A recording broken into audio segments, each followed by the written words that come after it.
That's not too bad there, Slugger. Mike Coppersmith? That's right. I'm 7-time defending O'Daly's Get Wiff It League champion, Mike Coppersmith. Hey, buddy, we're trying to play a game here. I strike guys like this out all the time. Strike! Whoa, champ. Let me see this before you hurt yourself. Why don't you let me teach you how to throw the wiffle ball out here at O'Daly's?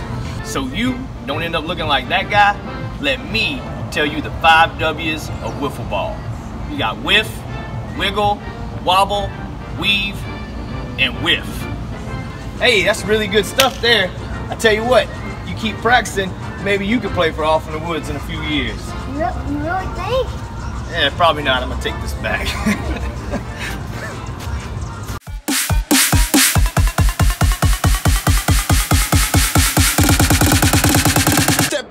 Step your game up. Hey, welcome into another edition of Wiff Talk. Tim Finnegan, Alan Williams, joined by 2 very special guests from Off in the Woods, #1 ranked defending 7-time champions, with Mike Coppersmith and David Weaver joining us on today's episode. And guys, I tell you what, coming off of the first half of the season, you're undefeated right now, and now you're building towards yet another championship run here in the second half. The toughest part of the schedule is yet to come. We're about to have to run a gauntlet to finish, so we're looking forward to it. Yeah, y'all got some pretty tough games coming up here. It's going to be some good pitching on your part, you know, need to be. Still no 2 losses. No 2 losses yet? No, I'm not taking your prediction yet. What'd you think about that? You know, Alan calls y'all out and says, hey, there's going to be 2 losses, and one was supposed to be 2 weeks ago. Yeah, I think it was not a shot at us. I think he was contributing how good the teams are in the league, and I definitely respect that. And, oh, yeah. Like we've seen already this year, anybody can beat on any given night. So. Yep. Now, David, talk about, you know, the types of matchups that y'all have had so far. Who's been the toughest opponent so far this season for you? For me? Oh, what team is that? What's outsiders? Outsiders. Oh, yeah. Bodie! Yeah, him. Most definitely. Bodie had at least 10 strikeouts in that matchup last week in the game of the week against the Cucumbas. I mean, golly, it was only a 2-0 game. Yep. He had 8 strikeouts. Definitely slinging that thing. Coming in hot. Like I said, yes. He embarrassed me, put it like that. I know that. 5 strikeouts, horrible strikeouts. I wouldn't count. But like I said, I believe I'm the first one to have 0 for 5 strikeouts. Well, we talked about how much more difficult this season is because all the teams are combined together. There's no more Tuesday, Wednesday champion. Everyone's all in one league. You had a tough first test with Team Hose Monster, and now you're entering into week 7. You say the schedule's going to get tougher, but what have you learned about the league so far this season? I think the way it's a little top heavy right now with the top 4. You got 3 teams tied for second at 4-1. We're undefeated at 5-0. That's the top 4. And I think you have 4 solid teams really battling for those last 2 spots. And you still got the possibility of somebody else sneaking in there, in my mind. Well, let's talk about some of those teams as we take a look at the standings in the updated top 12 here at Legendary Pub Park. Talking about some of those bottom tier teams, the bottom 6, who are some of the names that we're going to pay attention to in these upcoming weeks who could possibly move their way up into a playoff spot? I'm calling Brew Crew. Brew Crew has looked really good the last 2 weeks. I mean, they've won back-to-back weeks. Ever since the game of the week matchup against the Cucumbas, yep. They got a little spark, got their first victory under their belt. We got corrected. Yes, that they had their second victory. They're very proud of it. Very proud of it. Haley called us out on that one. But they caught a little bit of fire, and there's some teams that have slipped a little bit more, and you took some fire out of your last opponent. Oh, is that outsiders? Those guys that you might have played, you know, on Tuesday. Oh, the Sliders, nah. Yeah. They have 2 losses, but they have 2 quality losses. I think they run the table. I think they run the table for the rest of the second half. Now that they've played y'all. Well, they played us, and they played a tough Austin. Yeah. And Sluggers there. I think. Well, I think they have the toughest matchup. It's going to be Burroughs versus Austin this week, and that'll be the one game that I think they probably could lose. Right. two number twos going against each other. I think it's going to be good. Got to figure out, coming off of a bye for the Sandlot Sluggers, going into that matchup against red-hot outfield alcoholics, who the last couple of weeks are still trying to find an identity. I mean, we know them for being a power-hitting team. Yep. They come along with power pitching, but the last couple of weeks have been a little rocky. They had a big matchup not too long ago against the Backdoor Sliders, came back 12-11. And it came all the way down to the wire. Last week, maybe not as a definitive victory, but nonetheless got the job done. Oh, yeah, absolutely. I mean, you got to think about outfield alcoholics have two guys in the top 3 home runs. You got Zach Luce, and then you got Chris Downey. So, I mean, that's, what, a third of their lineup hitting Spicer's 16 home runs already? Spicer's up there, too. Yeah, where's Spicer at? Spicer's got 5. I mean, damn, you're already over 20. You know what I mean? Food's ready. Well, coming up here on Wiff Talk, we're going to learn a little bit about how to strike somebody out, maybe some of these home run hitters that are overpowering everybody in matchups. They may not be so tough after we get a lesson or two. We'll be right back on Wiff Talk.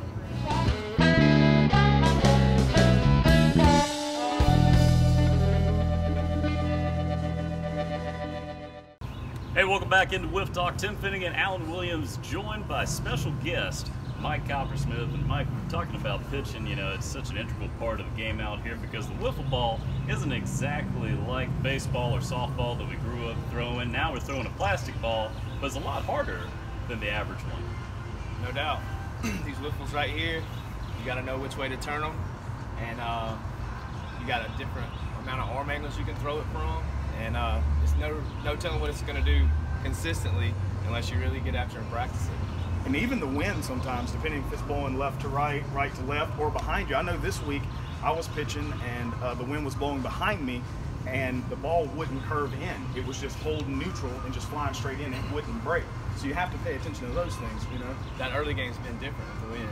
Very different. I noticed that as well. So going into a matchup, what goes through your mind to prepare? Because every batter is different. So how does preparing for a different lineup every week go into how you get ready for the overall matchup? Well, I mean, you have. I think each pitcher has their arsenal, their pitches that they're comfortable throwing. You always have your strike pitch. It depends from night to night. When you get out here and you throw your first couple, you know what's working. And then from a hitter to hitter standpoint, it depends where they're standing. They might be off. They might be on the plate. That's going to depend, you know, how I want to set them up throughout the night. So, whenever you're attacking a batter, we learned in last week's episode that Joe was really preaching that you want to hit out here, but do you want to work the batter off the plate a little bit and back him up some? I'm glad you said that because I think a lot of pitchers, especially when you're trying to get a strike over, they pitched it right here, and that's not wiffle ball. When you're pitching wiffle ball, it doesn't matter if the batter can hit it here. You're trying to throw a strike to get them to swing here. What matters is hitting this 10, and it's all about the 10. That's where they're gonna want. That's where they're gonna want to hit it. But what I want to do is I want to never put it here and let it still hit there. So we talked about the different regions earlier on with the back 10, and it's not just necessarily just try to gun it right down the middle and hit the logo. You can actually get any of this region. As long as you hear the ding, you get the strike. It's not a power game. It's got to be a finesse game. You can flip them where they're coming down and hit the top of this pipe. I know there's several pitchers that get the ball to rise up and it will never be a strike and then come up and hit the bottom. I love the left-handers that come across and it's never a strike. It's over here in the left-handed batter's box and then hits the 10. They never have a chance to swing at it. But once again, if it hits the 10, it's in. So if you've never pitched out here before, what pitch would you teach people? First pitch to throw. If you wanted to be somewhat of a effective pitcher, what do you need? What's the one pitch? You're gonna need a strike pitch because if you're not hitting the 10, they're not gonna swing. And I think the easiest pitch to throw is gonna be, I call it a cutter because we're not spinning it like a slider or a curveball. You're throwing it. You're letting the whiffles let the ball cut. It's gonna come left to right. And what I do is I pick a spot either on the batter or even sometimes behind the batter. And it varies from ball to ball. Right. If I got a ball that's not scuffed or hasn't been hit a lot, it's not going to move as much as one of those real dirty ones. So you're putting it on the outside, holding it. Well, my grip, I go with the split finger grip, just because that's what I'm more comfortable with, and it'll kill the speed.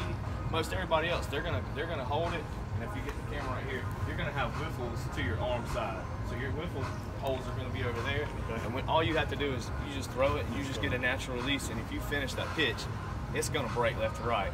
But you gotta find your zone of where it's gonna break and hit this, because there's a fine line of it coming in here just missing and hitting a good part that you're probably not gonna get a swing, to where you're gonna, you know, get this section right here and it cuts over and it's gonna be in this little O'Daly's region, and then it's gonna be on top of O'Daly's region. Yeah. How many different pitches would you say that you have going into any game? Definitely the pitch I talked about. I think that's obvious. Everybody's gonna throw that one. I think a pitch, I know me and Alan throw it. I don't know how many other people throw it. I love throwing that knuckleball. That's another one of my strike pitches. I'll throw another one, 12-6 over the top, and then I'll throw every single one of those pitches from about any different arm angle again. And I know everybody likes to talk about it. I'll go ahead and bring it up. You know me, I'm going to go ahead and throw that cutter from the left side too. It's effective, but you can't continue. That's why you got to have multiple pitches. You keep throwing the ball up here, that's the ball they're going to hit in the air, and it's going to get out of here. So you got to work the lower half as well. But it's definitely an effective pitch that you don't want to get away from. I think mix it in at will, or at the right time. So let's say you got a situation where you have runners on maybe at first or at third, and you're trying to make a play at either second or home. Is there strategy behind where you're going to pitch out to the batter? Sometimes, depending on the hitter. More times than not, I'm going for the strikes. I want them to swing, because I do have a good defense that'll play behind me, but I mean, I'm part of it too, you know, right there in front. So if I can get them to hit, of course, I want them to, because I like moving fast and I like keeping the tempo going. Like them to put it in play, because if I don't, my guys are going to go to sleep out there. Yeah, keep them on the toes a little bit. Final question: how hard is it to actually learn how to throw some of these pitches, even play with football? Because a lot of the guys that are out here, I mean, they're former players, little league, college, high school, got a couple of pros. So how hard is it for anyone to just pick up the game? I think it varies. It depends. I'll tell you what, man, the older guys, I think they pick it up a little faster because we spend a little bit more time in the yard. Yeah. And that's what I did growing up. This ain't the first time I came out here and played football. We did this in the neighborhood. So this is like this is reliving the schoolyard days. Yeah. So most guys can come out here and they have an idea of maybe one or two pitches, but to get all the arm angles and to get all the different pitches down, it takes a little bit of practice. It takes a season or so, I'd say. We want to thank you for joining us for another great edition of Wiff Talk here at legendary Pub Park. Tim Finnegan, Alan Williams, and Mike Coppersmith on today's episode. Learn how to actually properly throw a pitch. Yeah. All right, maybe I could get out there every now and then, or no. It's all right, but you know what is all right is, Alan Williams, you might have a little announcement for the league. So we've had a couple of people asking this week about, you know, game of the week and, you know, is the schedule on and all that. Well, being that it's the first half of the season's over with, we figured it would be a special night for the 7th week that we do the entire night as game of the week. Every single game, all night from start to finish. We got Mr. Tim Finnegan over here is going to be emceeing the whole thing, so it should be pretty epic. So see you out there Tuesday. Let's go. Let's get with it.